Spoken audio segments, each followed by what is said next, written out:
Let's talk about protein. That is the #1 question people have for me when they start talking about going plant-based. And I always tell people to just relax a little bit. You might be surprised how much protein you're already getting from plant-based sources. Everything in front of me today has a significant amount of protein in it. Items like whole grain breads or pastas are made from whole wheat, which includes a lot more protein than the refined versions. Other grains like farro or bulgur have a surprising amount of protein per serving. And you can tell that by just reading the label in the back. It'll tell you how many grams.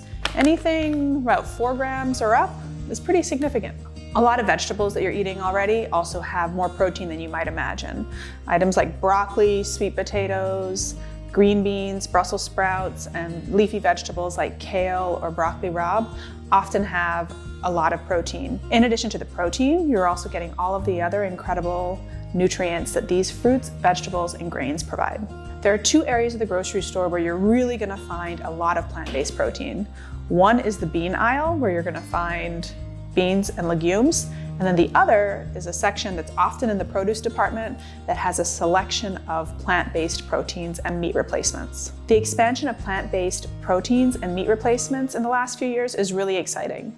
It makes it a lot easier to get some of the textures and flavors that you're used to, but in plant form. Some students I work with admit to being a little overwhelmed with the meat replacement section, and I get it. There are a lot of options now. But I really like this area. I think it's a fun place to experiment with textures and flavors that might be a little bit more work. I often tell people if you're gonna shop in this part of the grocery store, you just have to read the labels. Just because something is plant-based and convenient doesn't mean it's necessarily going to help you reach your nutritional goals.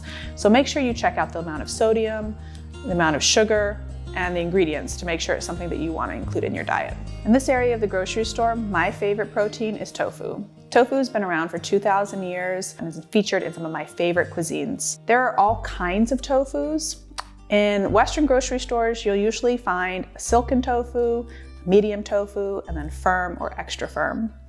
I find that for most of the dishes I'm trying at home, firm or extra firm is usually what I need. But if you are using a recipe, just pay close attention to what the recipe writer says. One of the ways I most frequently cook tofu at home is to make homemade tofu crumbles. It's really simple. All you do is take a block of firm or extra firm tofu and you crumble it directly into a skillet. You add the cooking oil of your choice, so olive oil, avocado oil, or vegetable oil, and you saute it slowly until the water evaporates. You can cook it for as short as 10 or 15 minutes, but if you let it go a little bit longer, it's gonna get crispier and it's really gonna resemble ground meat. And this is where you can have a lot of fun. You can season it in any number of ways. So one way you can do this is to season it in the style of chorizo. You can do that by combining cumin, chili powder, garlic powder, onion powder, salt and pepper, and even a little pinch of cinnamon to make a savory and spicy mixture. And this is really, really good in tacos.